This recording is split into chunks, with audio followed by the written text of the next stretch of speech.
existem belezas que alegram a vida e nos fazem sonhar.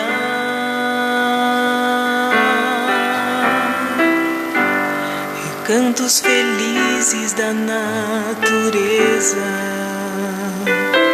onde qualquer ser humano gostaria de estar.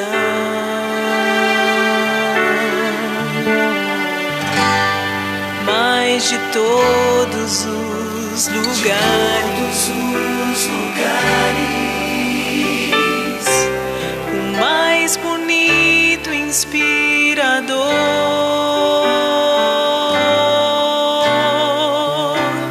é onde fico em oração, junto aos pés do Salvador. O melhor lugar do mundo é aos pés do Salvador. É ali onde há esperança, traz alívio ao sofredor. É ali onde eu me encontro com a fonte do amor. O melhor lugar do mundo é aos pés do Salvador.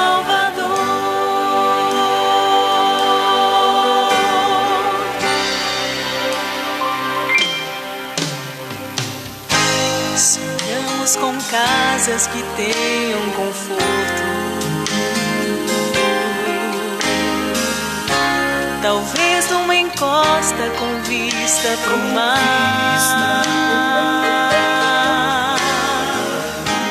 Mas as maravilhas não fazem sentido se Cristo não está no primeiro lugar.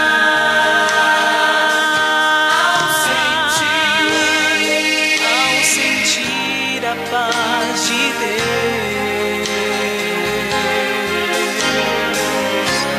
seu poder e amor profundo, eu posso estar onde for. Estou feliz por me encontrar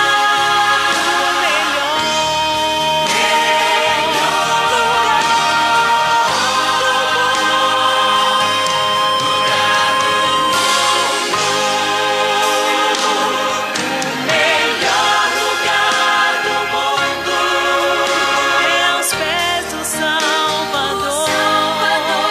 É ali onde há esperança, traz alívio ao sofredor. É ali onde eu me encontro com a fonte do amor. O melhor lugar do mundo é aos pés do Salvador.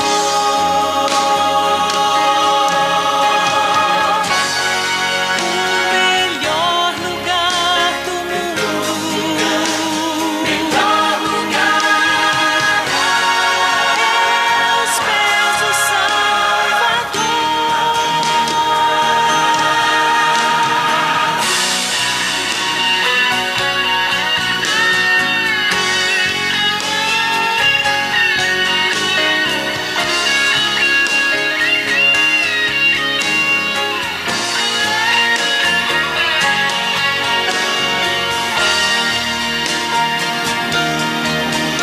É ali onde eu me encontro com a fonte do amor. O melhor lugar do mundo é aos pés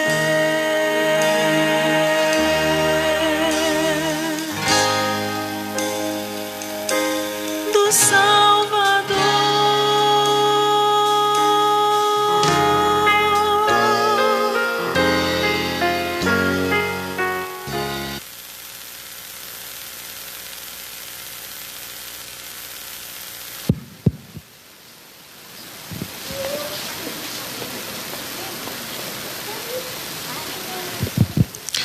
Boa noite, irmãos, graça e paz, amém? Deus é bom, Deus é muito bom, Deus é bom demais. Pela sua graça, pela sua misericórdia, aqui estamos mais uma vez, apesar do contexto sobre o modo difícil no qual vivemos, mas Deus tem sido bondoso para conosco, Deus tem nos assistido em todas as áreas da nossa vida. E nós não podemos deixar de tributar ao nosso Deus o culto que a Ele é devido. Por quê? Porque Ele requer de nós isto. E não devemos perder esta oportunidade que Ele nos dá. Ainda mais no país no qual nós vivemos, que temos a liberdade de cultuar ao Senhor. Não sabemos até quando teremos esta liberdade. Porque sabemos, pela palavra do Senhor, que haverá um momento de que esta liberdade será tirada de todo o povo de Deus, quando então estará concretizando as profecias da consumação do século. Mas enquanto aqui estamos, devemos servir ao Senhor e exaltar e bendizer o nome do nosso Deus. Então o nosso coração se alegra muito por esta oportunidade que Ele nos dá de estarmos juntos em comunhão.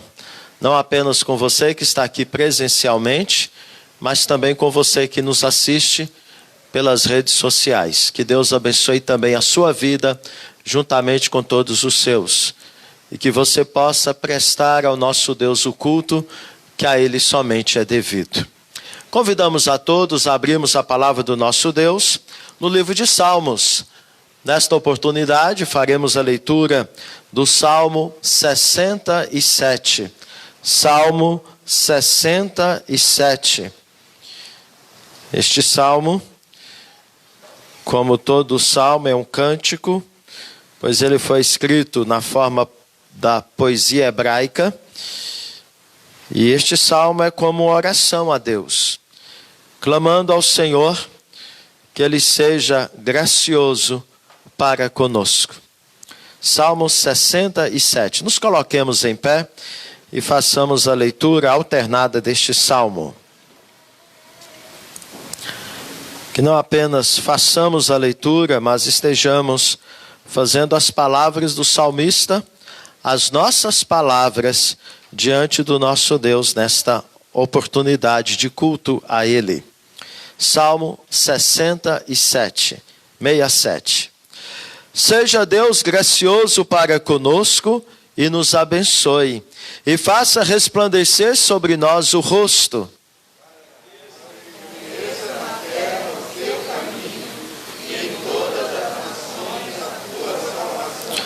Louvem-te os povos, ó Deus, louvem-te os povos todos.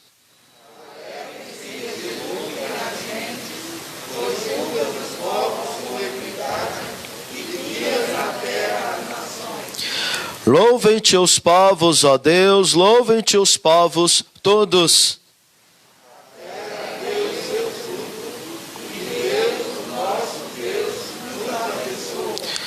Abençoe-nos Deus, e todos os confins da terra o temerão. Amém? Podeis sentar. Observem que o salmista faz uma oração a Deus. Esta oração é para que Deus abençoasse o seu povo. Aqui o povo de Israel, que representava a igreja no tempo do Antigo Testamento. E notem que o pedido do salmista é que Deus estivesse sendo gracioso. Quando o salmista faz esse pedido, ele tem a consciência de que nem ele nem o seu povo têm méritos diante de Deus, para que Deus seja obrigado a abençoá-los. O salmista entende que ele e todo o povo de Israel é povo de Deus pela graça do Senhor. E ele então pede que esta graça continue a se manifestar, que Deus seja favorável para com o seu povo. E ao ser favorável para com o seu povo, que Deus então abençoasse o seu povo.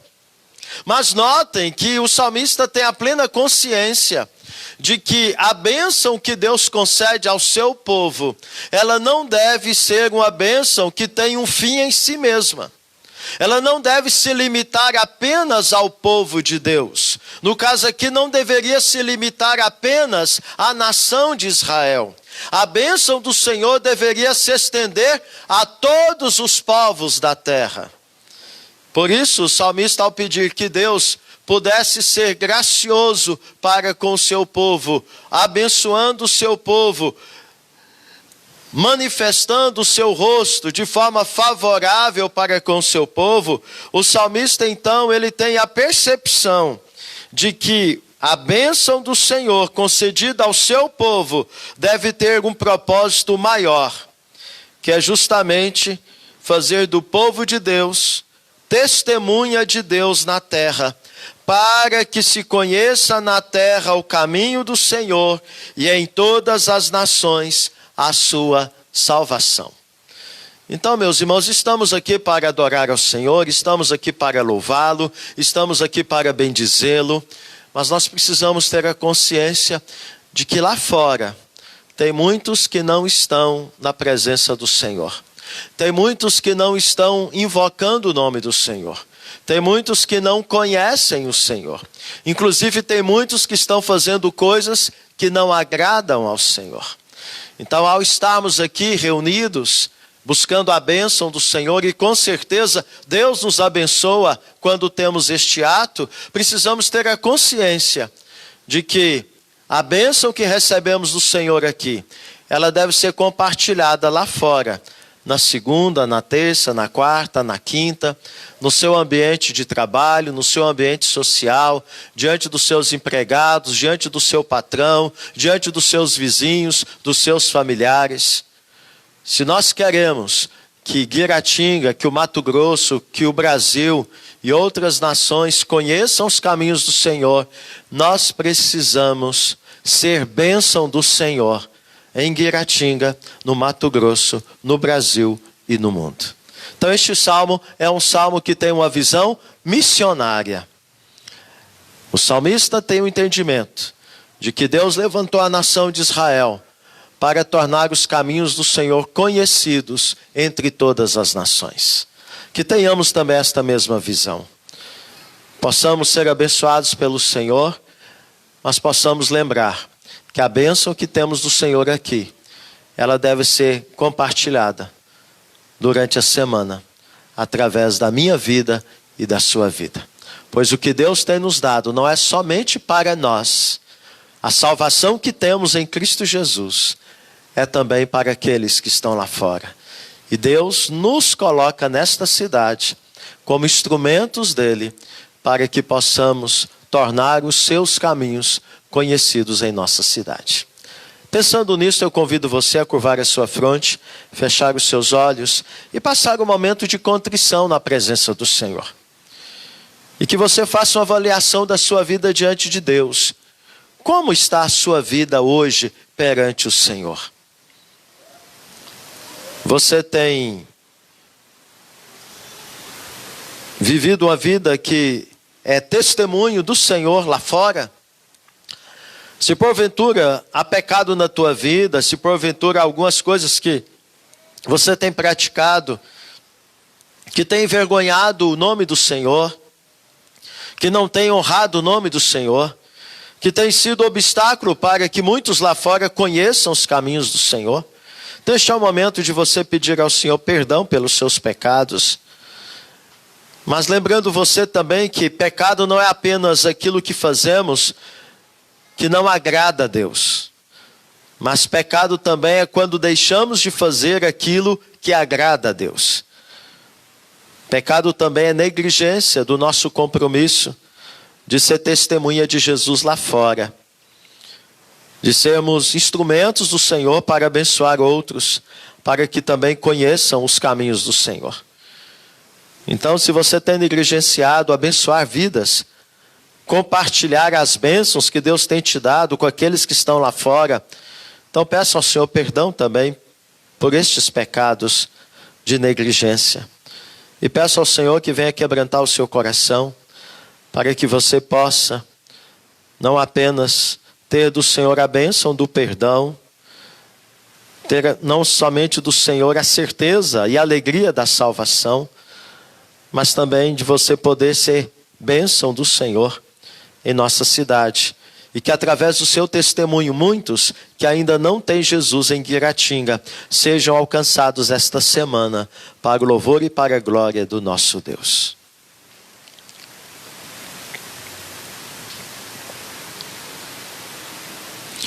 Senhor Deus, aqui estamos diante do Senhor. E como salmista nós pedimos ao Senhor, seja gracioso para conosco. De fato, nem eu e nenhum dos meus irmãos que aqui estão na tua presença, seja aqui presencialmente, sejam nas redes sociais, nós não temos em nós nada de bom para oferecer ao Senhor, de nós mesmos.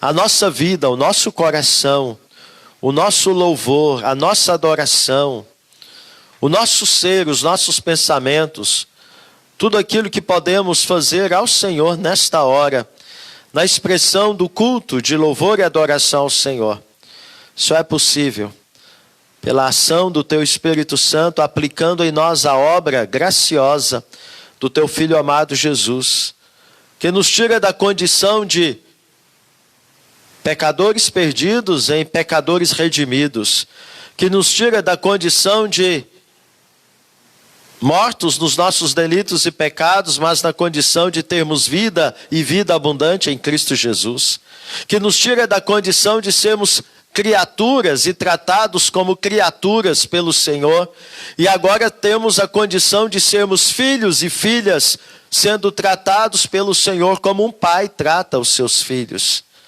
Por isso nós pedimos ao Senhor, seja gracioso para conosco, resplandeça o teu rosto sobre nós, e nos abençoe.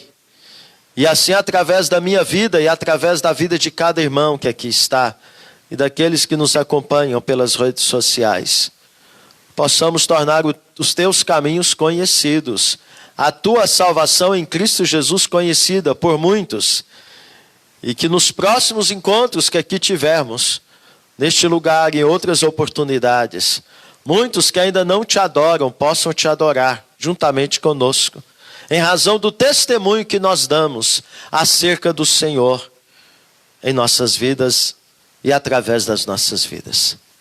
Ó Deus, consagramos a Ti este culto e conduza-nos para que possamos ouvir a Tua palavra com tanta sensibilidade, com tanta atenção, temor e reverência, que a palavra do Senhor seja absolvida por nós totalmente, numa atitude de obediência à Tua voz. Ó Deus, que o Teu nome seja glorificado na vida de todos nós nesta noite, em nome de Jesus. Amém. Passamos a palavra à nossa equipe de louvor, para que nos conduza na adoração ao nosso Deus.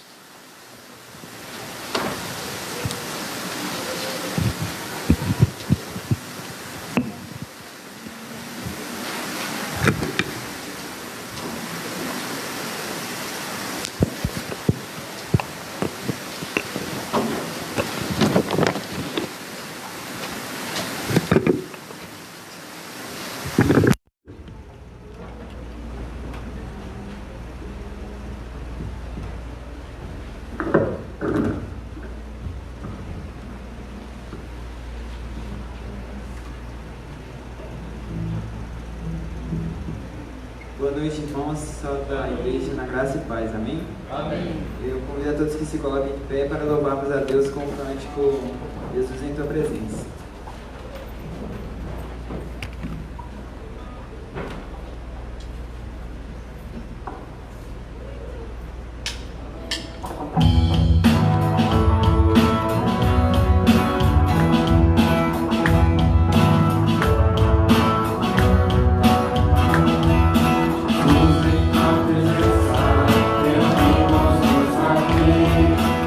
Vamos tua face e vemos nos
Grande é o Senhor.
Continue a nos abençoar dia após dia, Senhor. E te louvamos, Senhor, pelo Deus maravilhoso que Tu és, Senhor.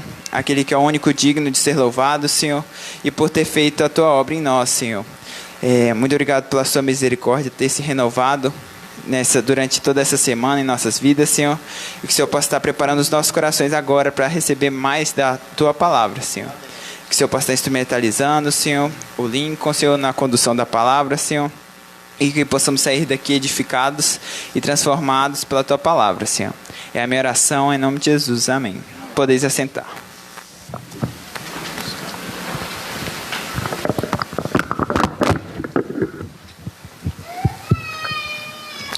Bem, esse último cântico que nós cantamos é o Salmo 48, onde o salmista engrandece o Senhor e dando testemunho da sua grandeza.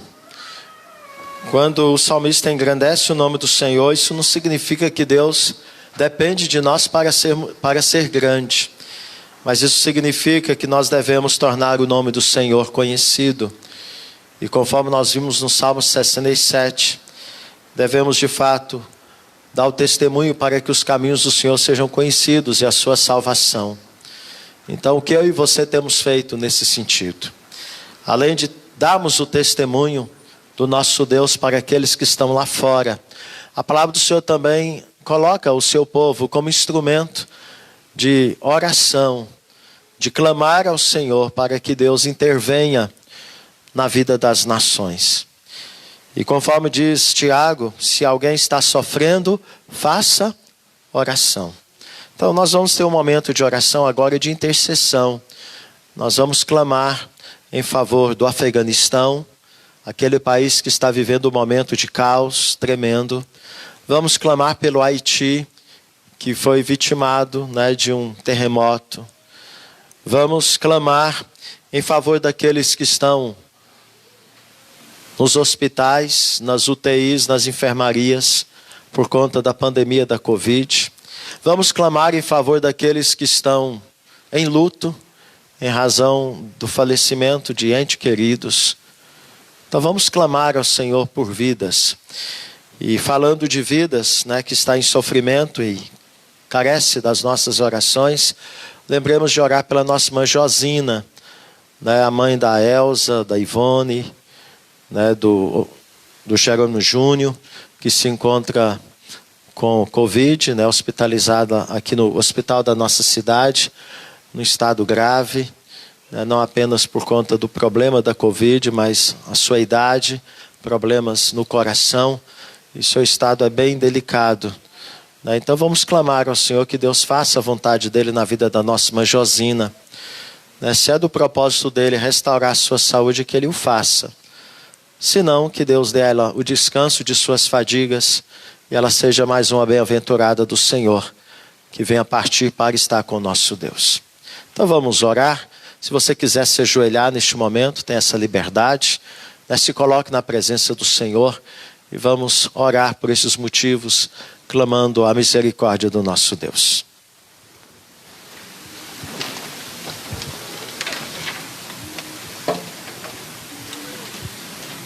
Deus, aqui estamos, ó Pai, suplicamos a Tua misericórdia. Neste momento, ó Deus, em favor do país do Afeganistão, em favor do país, ó Deus, ali do Haiti. Que o Senhor tenha misericórdia, Senhor Deus, destas nações. Que o Senhor esteja, Senhor Deus, levantando o Teu povo neste lugar, preservando as suas vidas, para que eles possam ali dar o testemunho do Teu amor e tornar a Tua salvação conhecida para aquele povo que está sem esperança. Coloca no Teu altar, ó Deus, neste momento, ó Deus, a vida, ó Pai, também dos irmãos que estão doentes. Lembramos da nossa irmã Josina, tem misericórdia dela, Senhor. Ó Deus, visite no seu leito de hospital. Ó Deus, se é do Teu propósito curá-la, que o Senhor o faça. E se não é, ó Pai, que o Senhor esteja dando a ela o descanso, tomando ela para si em Teus braços. Ó Deus, tem misericórdia das famílias enlutadas, que ainda sentem a saudade dos seus entes queridos que partiram. Traga o Teu consolo a estes. Ó Deus, faça a Tua obra em nome de Jesus. Assim clamamos. Ó Deus bendito, aqui estamos diante da Tua presença. E como igreja do Senhor, nós aqui estamos para clamar a Ti em favor daqueles que sofrem. Clamamos, ó Pai, pelo país do Afeganistão, pelo país do Haiti. Ó Deus, Tu sabes a situação que aqueles países estão passando neste momento. Ó Deus, que o Senhor esteja instrumentalizando a Tua igreja que ali está. Ó Deus, para que possa tornar os Teus caminhos conhecidos E assim, ó Pai, na instrumentalidade desta, o Senhor venha preservar a tua igreja ali e fazer com que esta possa tornar os teus caminhos e a tua salvação conhecida entre estes povos. Ó Deus, intervenha com misericórdia, Senhor. Ó Deus, traga avivamento a estas nações. Clamamos agora por aqueles que estão acometidos de enfermidades, que estão nos hospitais, nas enfermarias e principalmente nas UTIs. Aqueles que estão vitimados desta Covid, tem misericórdia destas vidas. Coloque no teu altar a vida da tua serva Josina. Ó Deus, visite-a neste momento no seu leito do hospital. Esteja trazendo consolo à tua serva, bem como também consolo a todos os seus filhos e demais familiares. Ó Deus, e que a tua vontade se estabeleça na vida da tua serva. Sabemos que o Senhor é o Deus El Rafa, Deus que cura. O Senhor tem todo o poder para dar a ela, Senhor Deus, a preservação da sua vida, a fim de que ela se restabeleça completamente, esteja no seio da sua família. Contudo, Senhor Deus, sabemos que o Senhor tem o seu tempo para a tua serva. Sabemos, ó Pai, que o Senhor é aquele que soberanamente conduz a história dos teus servos. E nós pedimos que o Senhor esteja glorificando o teu nome na vida da tua serva. Pedimos ainda, ó Pai, que o Senhor esteja trazendo consolo às famílias enlutadas, que perderam entes queridos recentemente e que ainda vivem a dor do luto. Traga o teu consolo que cura esta dor. Ó Deus bendito, tem misericórdia, Senhor Deus, daqueles que perecem, daqueles que ainda estão caminhando a passos largos para o inferno. E dê a nós, ó Pai, a paixão, a compaixão por estas vidas, para que assim possamos, ó Pai, estarmos nos dispondo durante esta semana, nas oportunidades que o Senhor nos dá, de podermos falar do teu amor, de podermos anunciar os teus caminhos e a tua salvação em Cristo Jesus, àqueles que estão em nossa volta, que ainda não têm Jesus. É o que nós te pedimos e rogamos em nome de Jesus. Amém.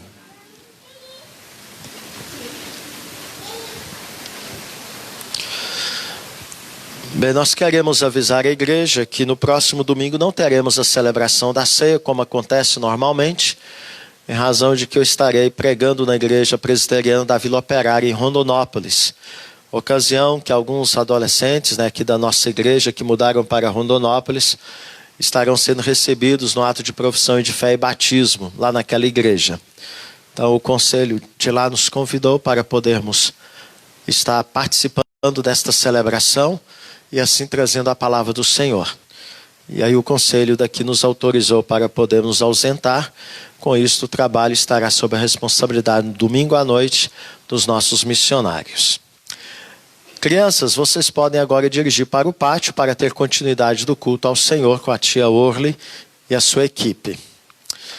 Bem, eu convido o nosso missionário Lincoln, que está conosco, que estará trazendo a palavra do Senhor para nós nesta oportunidade. Conforme já foi anunciado à igreja, o missionário Mateus está, se Deus assim confirmar, indo para o seminário no ano que vem. Então ele estará se ausentando por 4 anos, que é o período de curso de bacharel em teologia. Provavelmente ele vai fazer o seminário em Goiânia. Inclusive eles estão esse final de semana em Goiânia, na primeira igreja de Goiânia, porque a Laís recebeu um convite para, a partir do ano que vem, estar trabalhando lá com as crianças da primeira igreja presbiteriana de Goiânia. Então eles foram lá visitar a igreja, ver o trabalho e também conversar com o conselho para ver essa possibilidade já de estar organizando esta ida deles para Goiânia a partir do ano que vem. E com isso a igreja está buscando, obreiro que possa estar conosco, dando continuidade ao trabalho. Então, temos o Lincoln, ele veio conhecer a nossa igreja, e assim estarmos vendo a possibilidade, a vontade do Senhor, dele estar conosco a partir do ano que vem. O Lincoln é paulista, ele formou no IBEL ano passado, o Mateus e a Laís o conhecem, a sua esposa, a Iesa, é isto, aprendi. A Iesa também é formada no IBEL, mas ela está grávida, de um menino que provavelmente vai nascer no final de fevereiro, Então, com isso, ela não estará assumindo ainda campo de trabalho para o ano que vem, em razão de seu primeiro filho e assim por diante. Né? Então, mas nós estamos vendo a possibilidade de que o Lincoln esteja conosco, juntamente com a sua esposa, e se for esta a vontade do Senhor e o andamento do trabalho transcorrer, né? Então talvez também ela seja contratada posteriormente pela igreja para trabalhar também como missionária. Mas isto de acordo com a vontade do Senhor, tanto na vida do Lincoln e também na vida da igreja aqui de Guiratinga. Então eu passo a palavra para ele, e ele já esteve falando ontem conosco para os nossos adolescentes e falou hoje pela manhã na Escola Bíblica Dominical. Quem acompanhou aí pelas redes sociais teve a oportunidade de receber um estudo que muito edificou a nossa vida, falando sobre o sacrifício vicário de Jesus, que é superior a todos os sacrifícios oferecidos e que cumpriu eficazmente a justiça de Deus. Então, Lincoln, que Deus abençoe sua vida, e mais uma vez nós agradecemos a Deus, né, por você ter aceitado o convite do conselho, né, de poder vir conhecer a nossa igreja e assim saber se esta é a vontade de Deus para a sua vida e em trabalhar conosco para o próximo ano. Que Deus assim confirme a vontade dele.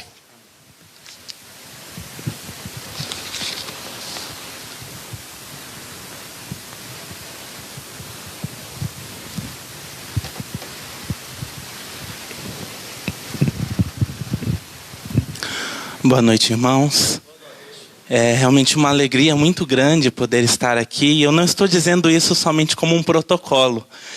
Realmente tem sido momentos muito abençoadores esse que eu tenho passado aqui. O Mateus já tinha me feito uma ótima propaganda sobre a igreja, dizendo sobre a receptividade dos irmãos. E realmente eu tenho sentido que ele não estava exagerando, não era só porque ele foi criado aqui, mas é bem verdade tudo o que ele me disse a respeito da igreja, a respeito dos irmãos. Então eu agradeço mais uma vez o convite do pastor, do conselho, que possibilitaram essa vinda até aqui. O pastor Paulo Sérgio já fez as devidas apresentações, creio que ele já disse aquilo que é essencial para o momento de conhecer acerca de mim e também da Aiesa. Então, quero convidar os irmãos já nesse momento para que nós abramos a palavra do Senhor, para que tenhamos esse momento precioso de meditação na sua palavra. Então, abra sua Bíblia lá no primeiro livro, o livro de Gênesis, no capítulo 11. E nós leremos dos versos 1 até o 9. Gênesis 11, do 1 ao 9.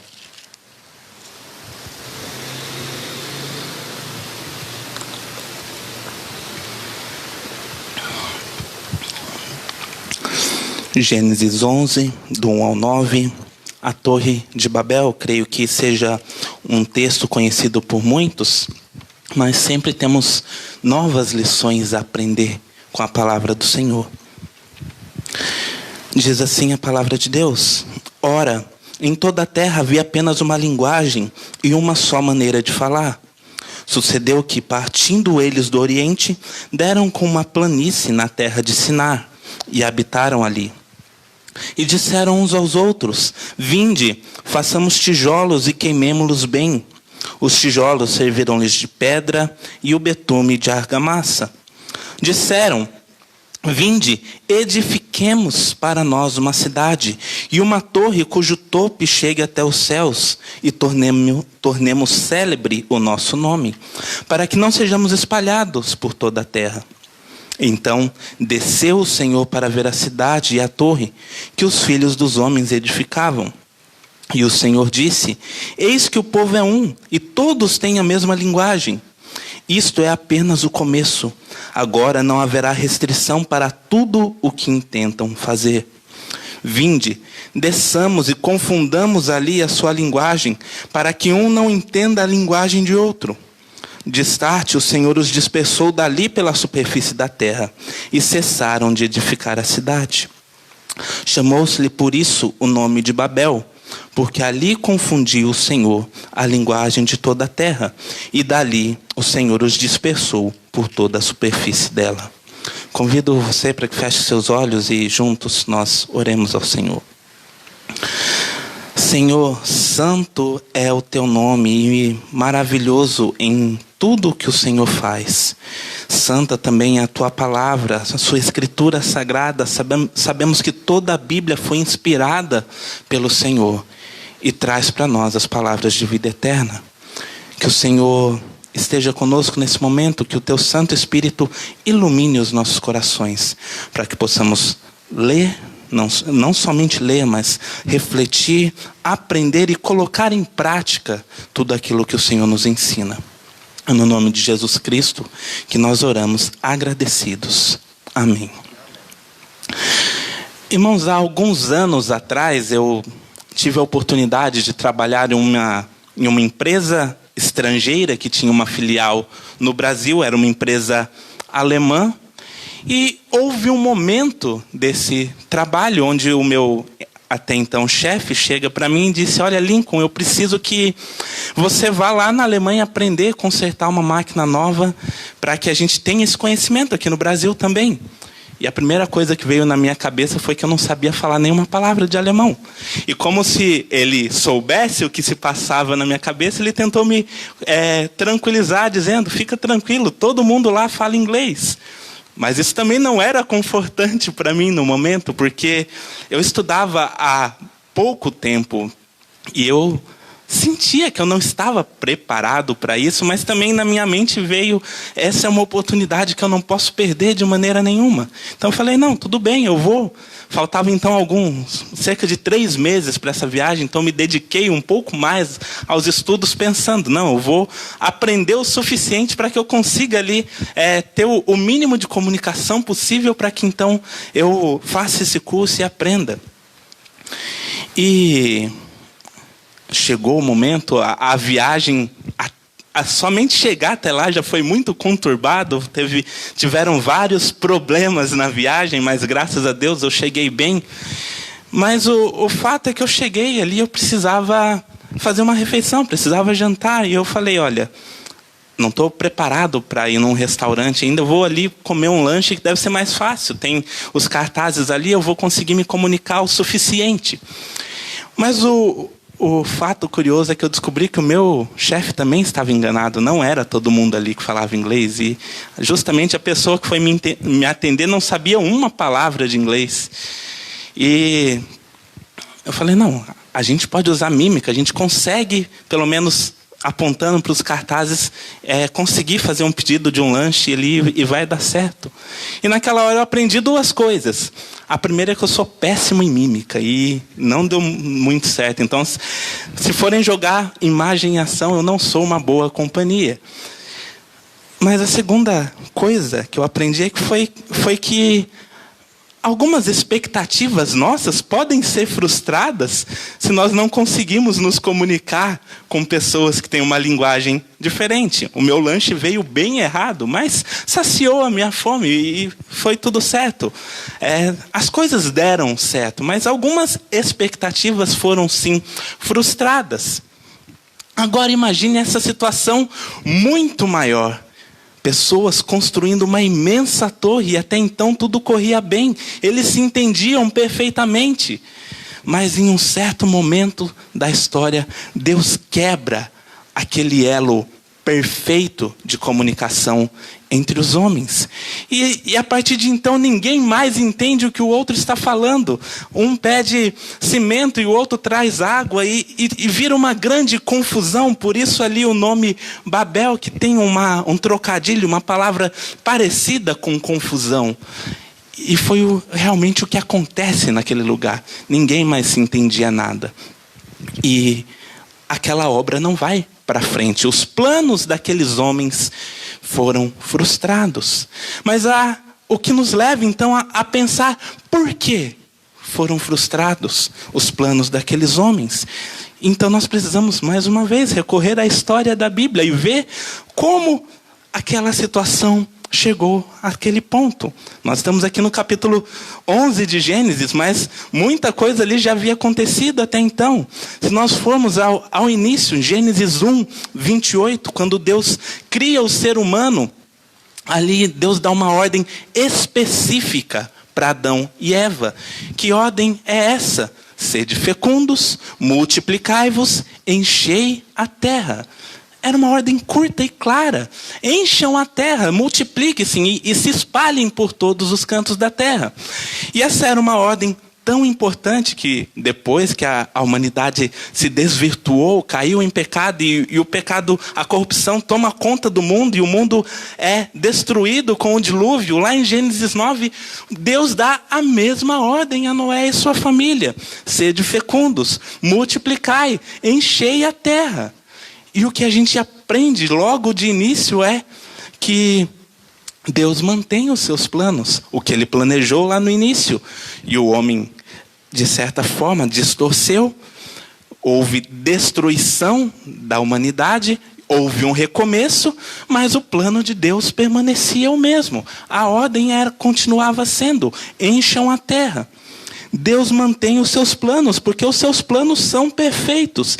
Deus não é um homem que muda de ideia constantemente. Mas aquilo que ele traça deve ser cumprido, justamente porque o plano de Deus é perfeito. E nós podemos observar ainda mais especificamente aqui que havia uma intenção de Deus para a humanidade. Deus queria que a humanidade se espalhasse. E isso certamente fazia parte de um plano maior. Plano esse que já foi citado pelo nosso pastor, dizendo que o povo de Deus deveria ser bênção para toda a terra. Então, para que o povo fosse bênção em toda a terra, deveria haver pessoas em toda a terra. Tudo fazia parte de um plano maior. Mas o que nós vemos aqui em Gênesis 9 é mais uma vez a rebeldia do homem contra Deus. O homem é especialista em se rebelar contra Deus. O ser humano, o pecador, não consegue viver sem se rebelar contra o seu Criador, a não ser que o próprio Deus intervenha nas nossas vidas.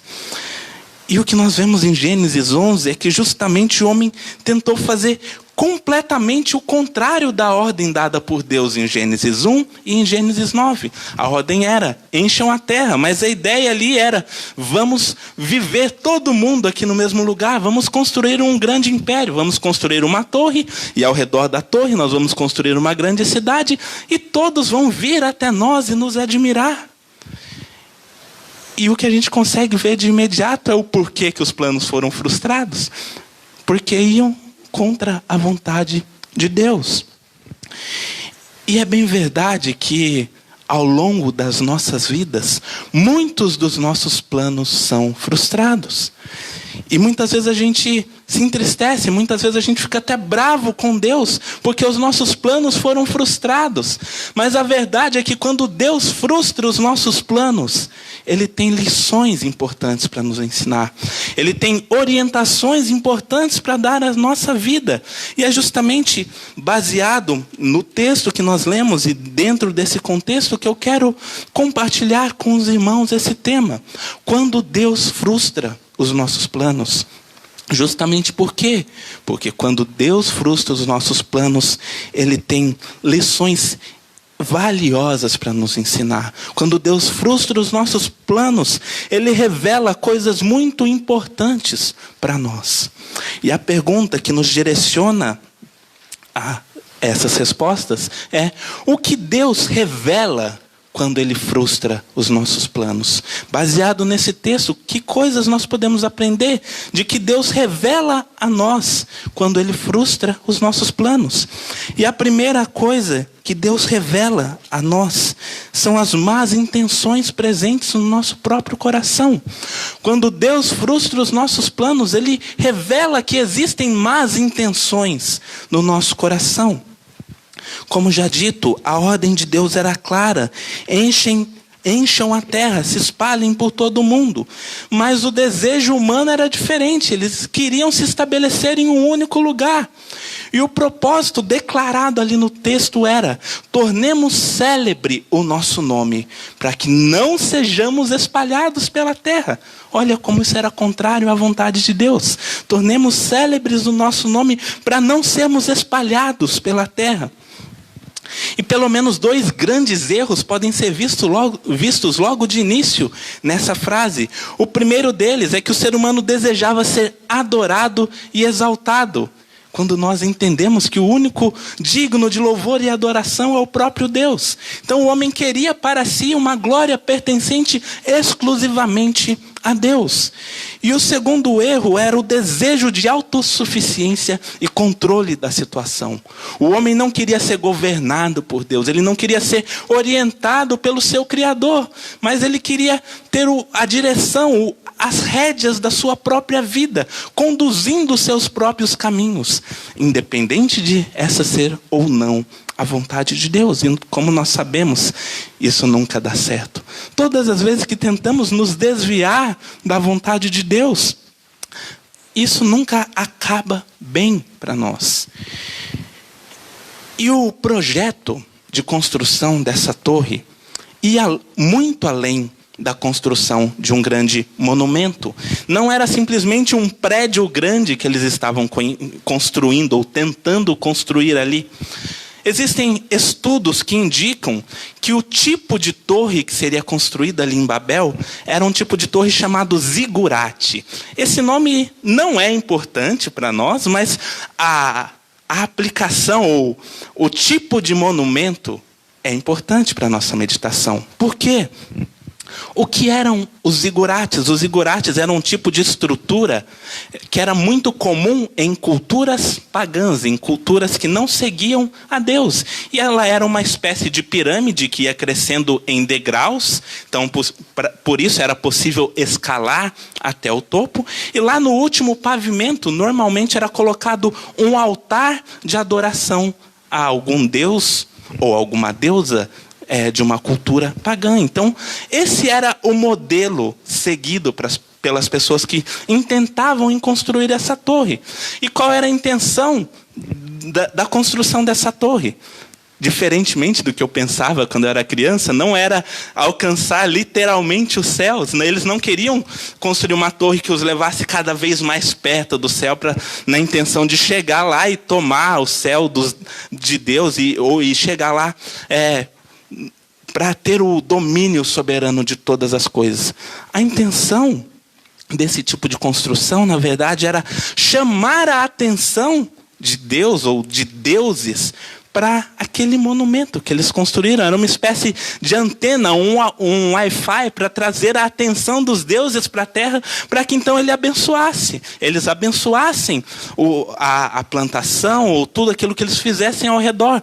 Por isso a ideia era construir uma grande cidade ali naquele local, porque criam eles que se trouxessem a atenção de Deus, ou dos deuses, seja lá o que for que eles pensassem, aquele lugar seria um grande império abençoado e que ninguém poderia destruir, e por isso eles seriam mais conhecidos do que todos os outros. E o que nós vemos é que eles falharam miseravelmente nesses planos.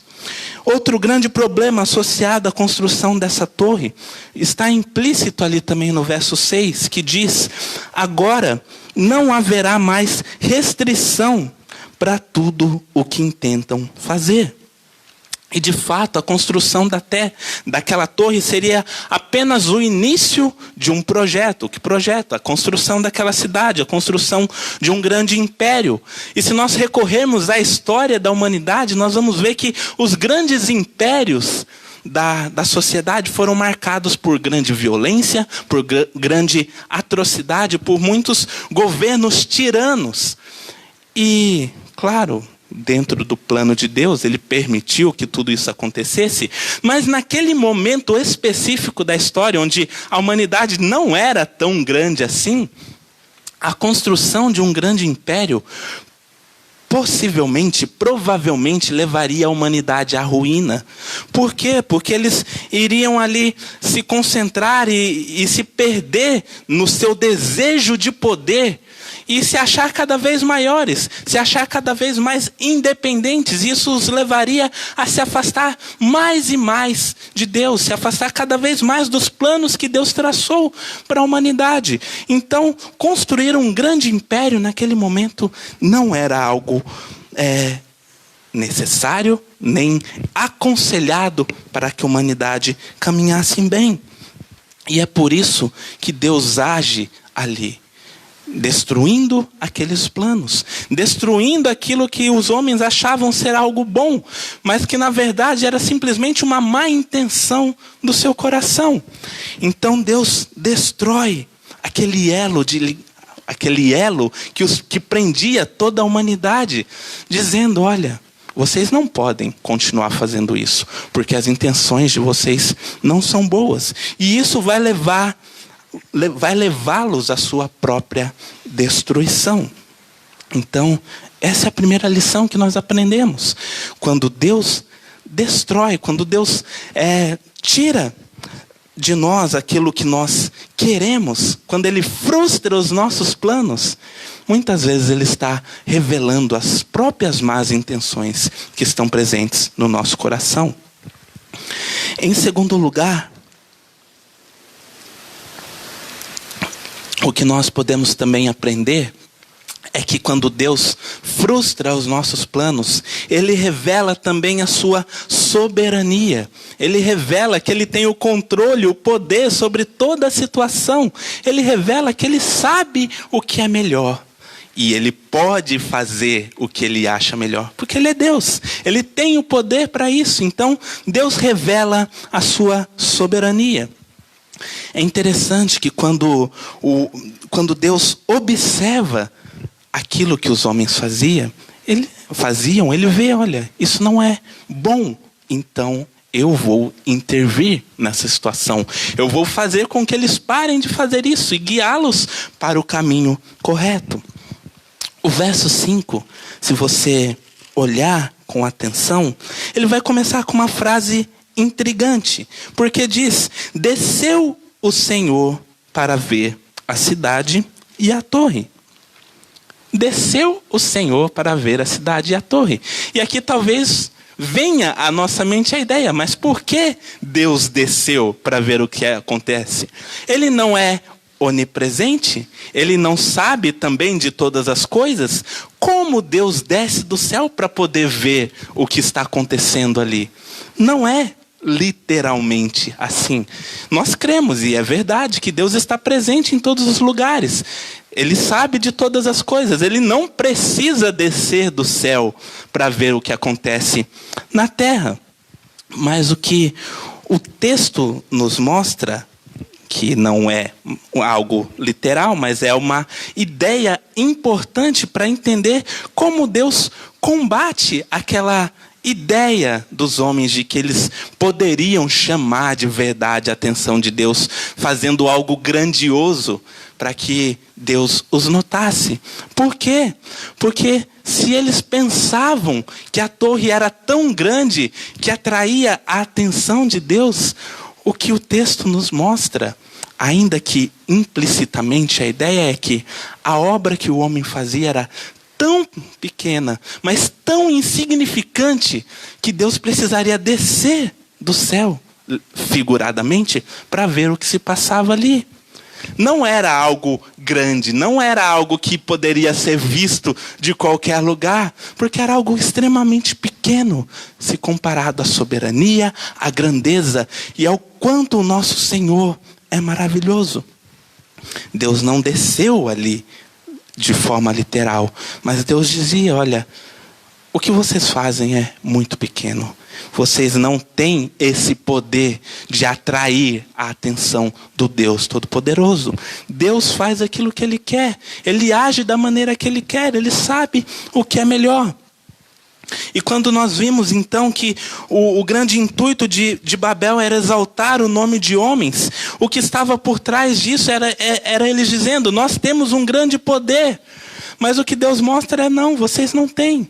Vocês pensam que vocês vão chegar até aqui, mas eu é quem desço aqui a terra e faço aquilo que eu quiser.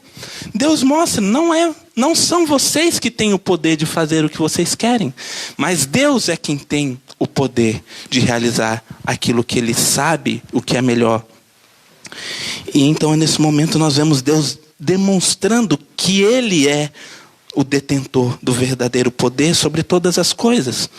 O verso 7 vai nos reforçar essa ideia de Deus ir até o homem, quando ele diz: vinde, desçamos e confundamos ali a sua linguagem, para que um não entenda a linguagem de outro. Deus mostra: vocês têm um plano traçado, mas eu posso interferir nisso num piscar de olhos. Deus então quebra aquilo que prendia todos os homens e fazia com que o plano desse certo. Deus simplesmente tira a linguagem, que era algo essencial para que eles se comunicassem, e faz com que então os planos deles não funcionassem mais. As ações que eram mais simples tornaram-se impossíveis de serem realizadas, simplesmente porque um não entendia o outro. E não havia mais alternativa para eles que não fosse abandonar o plano que eles tinham e fazer o quê? Se voltar para o plano original de Deus. Porque o que acontece quando Deus confunde a linguagem dos homens? Eles se espalham pela terra. Deus mostra: vocês têm um plano, mas o meu plano já havia sido traçado muito antes de vocês existirem. E Deus ainda mostra: eu posso frustrar os planos de vocês, mas vocês jamais podem frustrar os planos que eu tracei. Isso se chama soberania. Deus é soberano sobre todo o universo. Os planos de Deus jamais podem ser frustrados. Deus é soberano e tem poder para intervir na história, para conduzir a história para os caminhos corretos, para os planos que Ele, desde a eternidade, já havia traçado. Quando Deus frustra os nossos planos, Ele revela as más intenções do nosso coração, mas também revela que Ele é soberano sobre todas as coisas. Terceira lição que nós podemos aprender também com esse texto é que quando Deus frustra os nossos planos, Ele revela também que Ele tem um plano muito melhor. Ele revela que o plano dele é perfeito e muito melhor para as nossas vidas. Por quê? Porque Ele é perfeito, porque Ele é conhecedor de todas as coisas. Então Ele mostra o que é correto. E aqui a gente precisa entender mais uma coisa sobre esse texto. Porque muitas vezes o fato de Deus ter confundido a linguagem dos homens é tratado como uma grande maldição jogada sobre a humanidade. Mas não foi uma maldição de Deus. Muito pelo contrário, foi bênção. Foi uma forma de juízo, porque o homem estava fugindo da vontade de Deus, mas não uma maldição. Por quê? Porque, primeiramente, a diversidade não é algo ruim. Muito pelo contrário. Quando nós olhamos para tudo que Deus criou, nós vemos grande diversidade, grande sabedoria, grande imaginação do nosso Senhor. Quantas coisas Ele criou, quantas pessoas diferentes, quantos animais diferentes, quantas espécies de plantas. Tudo a diversidade, tudo mostra a perfeição do nosso Criador. Então, quando Deus frustra ali os planos do homem e confunde a língua deles, não era uma maldição, mas era uma bênção. Primeiro, porque Deus mostra mais diversidade. E, na verdade, a primeira coisa é porque Deus poupou a vida daqueles homens. Porque aquilo havia sido uma grande ofensa contra Deus. E se nós pensássemos em um castigo proporcional, Deus poderia facilmente ter destruído de novo a humanidade. Mas Ele prometeu que Ele não faria isso, que Ele conduziria a história de uma outra maneira, que Ele não destruiria, pelo menos com água, novamente o mundo, como nós vimos lá no dilúvio. Mas a grande questão é que Deus poderia exterminar novamente a raça humana e começar tudo de novo. Mas nós vemos misericórdia de Deus mostrando: olha, não é por aí que vocês devem ir. Então nós vemos juízo, mas também misericórdia. Nós vemos uma interferência de Deus conduzindo a humanidade para o plano que ele já havia traçado anteriormente. E é um plano muito melhor, um plano perfeito, um plano que levaria a humanidade para o caminho que eles deveriam seguir. A dispersão do mundo pela terra fazia parte, como já adiantei, de um plano muito maior. E que plano era esse? O plano de Deus para a redenção da humanidade. Era necessário que os povos se espalhassem na terra, para que houvessem diversos povos, para que Deus então escolhesse um povo dentre todos os povos para ser o seu povo escolhido, para que recebesse primeiramente as instruções dele, e para que então fosse bênção para todos os outros povos. Nós não sabíamos disso, ou melhor, as pessoas que estavam ali naquele momento não sabiam disso. Mas na mente de Deus, na história que Deus havia planejado, tudo já estava perfeitamente traçado. Deus revela um plano muito melhor. Essa era a intenção inicial de Deus. Nós vimos isso em Gênesis 1, 28. E a confusão das línguas em Babel foi simplesmente um método que Deus escolheu para que a humanidade se espalhasse e, enfim, entendesse que não deveria se agrupar em um império, mas espalhar-se por toda a terra. E mais uma vez, nós precisamos destacar, isso não é uma maldição, mas sim bênção de Deus. E Calvino, nós gostamos bastante de Calvino, ele comenta isso quando ele fala acerca desse texto. E lá quando ele comenta Gênesis 11, 8, ele diz que embora os homens tenham sido espalhados de forma abrupta, como membros de corpo dilacerado, porque foi um golpe duro para a humanidade perder aquela linguagem comum. Mas mesmo assim, eles, mesmo perdendo esse vínculo de conjunção, isso não é punição, pois resultou da bênção e da graça de Deus. Deus é gracioso em tudo o que Ele faz. A graça de Deus poupou a humanidade, mas a graça de Deus é manifesta na história que conduziu até o momento onde a graça se mostra de uma maneira ainda maior.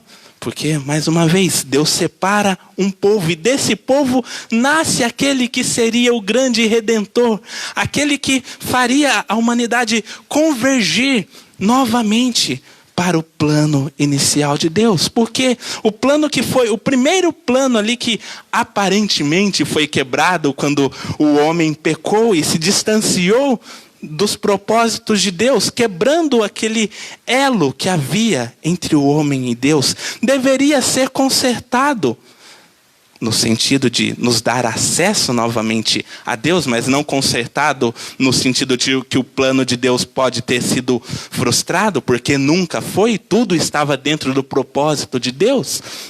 Mas o fato é que tudo deveria acontecer dessa maneira, para que lá na frente o nosso grande Salvador, Jesus Cristo, viesse à terra. E para que então todos soubessem disso, para que nós entendêssemos que todos os povos precisam conhecer a Cristo. E não sei se você já parou para pensar na beleza da oportunidade que Cristo nos oferece, ou que Deus nos oferece. Por quê? Porque nós conhecemos a história da redenção. Mas existem muitos povos que foram espalhados por toda a terra, como era o plano inicial de Deus, que ainda não conhecem a história da redenção, que ainda não sabem sobre Jesus, que ainda não podem nem mesmo ler a Bíblia na sua língua, porque a Bíblia ainda não foi traduzida em muitas linguagens. Mas o fato é que Deus tem um plano muito melhor para nós. E aqui é muito importante a gente separar também algumas coisas, porque existe uma teologia completamente errada que quando prega e diz, olha, Deus tem o melhor para você. O melhor é, olha, você vai ser bem-sucedido. O melhor é, você não vai ter sofrimentos na sua vida. Você não vai passar por tristezas nenhuma. Mas plano melhor que Deus revela a todos nós, ou o melhor de Deus para as nossas vidas, já foi revelado em Jesus Cristo. E o plano melhor que Ele tem para cada um de nós é de nós sermos participantes da grande missão que nós temos, que é a missão de Deus, de levar o Evangelho a toda criatura, de fazer o nome do Senhor conhecido entre todos os povos. Esse é o plano melhor que Deus tem para nós. O privilégio de nós participarmos da grande missão de Deus. E por que privilégio? Porque Deus poderia simplesmente pregar o Evangelho para todo mundo sozinho. Ele poderia enviar um anjo, ele poderia escrever no céu, se ele quisesse, a mensagem do Evangelho. Mas ele escolhe nós, criaturas frágeis, pecadores, que ele mesmo redime pelo sangue do seu Filho Jesus Cristo. E ele nos direciona para o caminho certo. Primeiro ele nos mostra, olhe, ande por aqui. E agora ele mostra, você já foi salvo? Que bênção! Conte a mensagem da salvação para todos aqueles que ainda não conhecem. Isso serve para todas as pessoas, não simplesmente para aqueles que são chamados para ser missionários em outras nações, para aqueles que são chamados para ser pastores. É uma missão para todos nós que somos crentes. Todos nós somos chamados para compartilhar o Evangelho da salvação. Se sinta feliz se você é um escolhido de Deus, se você é salvo em Jesus Cristo, se você crê que Ele é o único Salvador da sua vida. Mas sinta-se também comissionado, chamado para participar desse grande plano de Deus de redimir toda a humanidade. Você foi chamado para compartilhar o Evangelho. A dispersão da terra, dos homens pela terra, é uma grande bênção de Deus, porque demonstra a preservação de Deus à humanidade. E demonstra que Deus tem um grande plano para todas as nações. E Ele nos chama a participar disso. Deus tem um plano grandioso nas nossas vidas. Sinta-se alegre por isso. E já caminhando para a nossa conclusão, eu quero que você pense em quantas vezes Deus já frustrou alguns dos seus planos. Quantas vezes Deus te tirou de algo que você realmente queria fazer. E olhando para isso, para essas lições que nós podemos aprender, você consegue olhar para essa situação e ver o porquê Deus te tirou dela? Por que Deus frustrou os seus planos? Será que algum dos seus planos frustrados foi porque havia más intenções no seu coração? Muitas vezes a gente não percebe que nós temos más intenções. Muitas vezes nós não entendemos na hora, mas depois nós vemos que a nossa intenção, por mais que parecesse boa, na verdade era um pouco egoísta. Era uma intenção que só pensava no nosso bem e não no propósito maior de Deus para as nossas vidas. Quantas vezes Deus frustrou os seus planos? Quantas vezes Deus frustra também os seus planos para mostrar que você não pode fazer nada se Ele não quiser, porque Ele é soberano. Um texto muito interessante que nos ajuda nisso é o texto de Tiago, capítulo 4, os versos 13 a 15, que diz: ouçam agora, vocês que dizem, hoje ou amanhã iremos para esta ou aquela cidade, passaremos um ano ali, faremos negócios e ganharemos dinheiro. Vocês nem sabem o que lhes acontecerá amanhã. O que é a sua vida? Vocês são como a neblina que aparece por um pouco de tempo e depois se dissipa. Ao invés disso, deveriam dizer: se o Senhor quiser, viveremos e faremos isto ou aquilo. E aqui eu não estou dizendo que você não pode planejar, que você não pode ter planos para o futuro. Isso é importante, nós devemos traçar metas e objetivos. Mas antes de fazer qualquer coisa, nós devemos colocar os nossos planos diante de Deus e dizer: Senhor, é da sua vontade que eu faça isso. Senhor, esse é o melhor caminho que eu tenho para seguir. Ou isso vai contra os planos que o Senhor tem para mim? Trace planos. Tenha metas, mas antes de tudo, coloque isso diante de Deus. Saiba que Deus precisa direcionar a sua vida para que os seus planos deixem de ser frustrados. E por fim, tenha sempre em mente que, ainda que não haja má intenção nos seus planos, se Deus frustra algo que você gostaria, é porque Deus quer te direcionar para algo melhor. Nós somos tão limitados. Nós conseguimos olhar para a nossa vida em um curto espaço. Mas Deus vê lá na frente. Deus vê o nosso passado, mas Deus também vê o nosso futuro. Ele sabe onde nós devemos estar para que a vontade dele seja cumprida nas nossas vidas. Não se entristeça se os seus planos forem frustrados. Claro, algumas vezes nós desejamos tanto alguma coisa e no momento que isso não acontece, nós acabamos ficando um pouco desanimados. Mas não deixe que isso te derrube, porque Deus sabe o que é melhor. E você certamente tem essa consciência de que Deus, Todo-Poderoso, Soberano, conhecedor de todas as coisas, sabe o que é melhor para você. E dentro de tudo isso, receba o que Deus tem de melhor para você.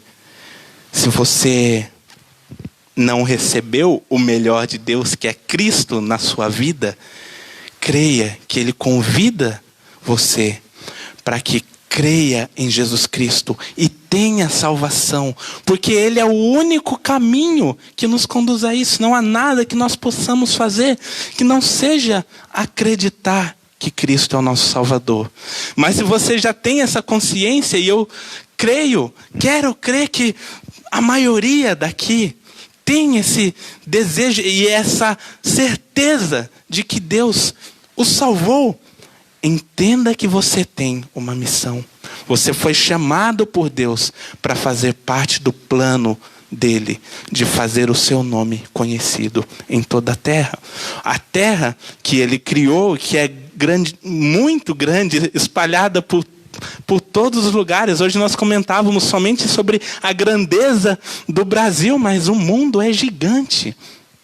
E Deus tem sim o plano, o desejo de que o nome dele seja conhecido em todas as regiões da terra. Você faz parte desse plano, ainda que a sua contribuição seja simplesmente falar para o seu vizinho. Isso já é algo grandioso. Você não precisa ir para um país distante para pregar o evangelho, mas você precisa, como crente, fazer parte desse plano de Deus, de levar o nome de Jesus Cristo, nosso Salvador, para todo o mundo e dizer que Ele é o único meio pelo qual nós podemos ser salvos. Deus não frustra os nossos planos à toa. Ele frustra porque Ele é Deus e sabe o que é melhor para nós. Que Ele assim nos abençoe, que Ele assim nos instrua e que assim Ele nos ajude a aceitar a vontade dele nas nossas vidas. Porque ela vai se estabelecer de qualquer maneira, nós querendo ou não. Mas é muito melhor quando nós aceitamos que Deus sabe realmente o que é melhor. Vamos orar mais uma vez. Pai de amor, Pai de bondade, nós entendemos que o Senhor é soberano sobre todas as coisas. Nós sabemos que o Senhor é grande e que o Senhor conhece todas as coisas e que nada do que o Senhor faz é à toa.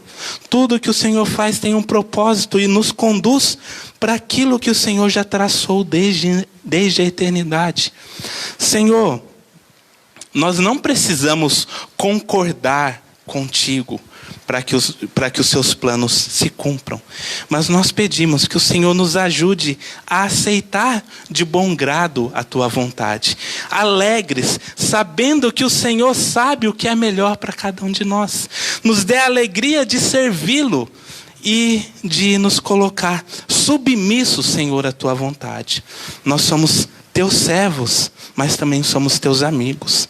E nós agradecemos pela salvação em Jesus Cristo. Nos agradecemos por cada um dos direcionamentos que o Senhor nos dá.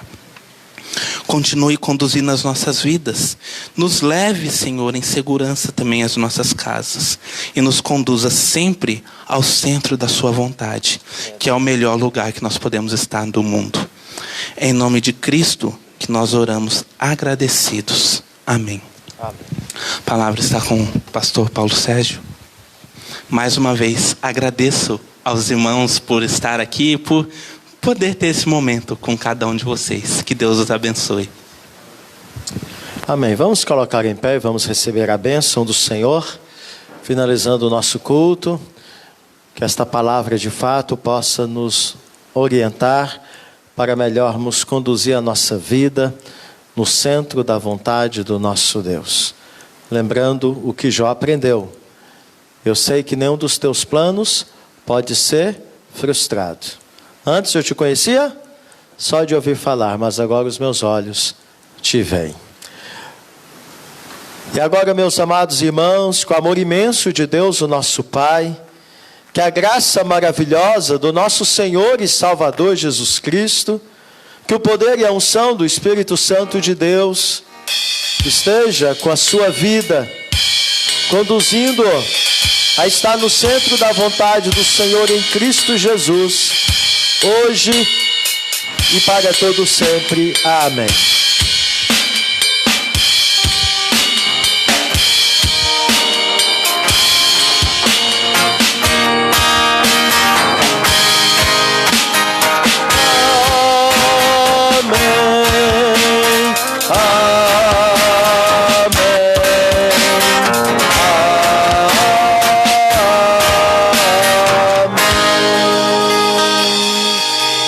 Deus abençoe sua vida. Tenha uma semana na presença do nosso Deus. Você que nos acompanhou, esteja conosco sexta-feira, quando teremos o nosso encontro de oração, sendo transmitido também via Facebook e na EBD a partir das 9 horas da manhã no domingo, e o culto à noite, neste horário das 18h30. Que Deus abençoe sua vida e toda a sua casa, em nome de Jesus.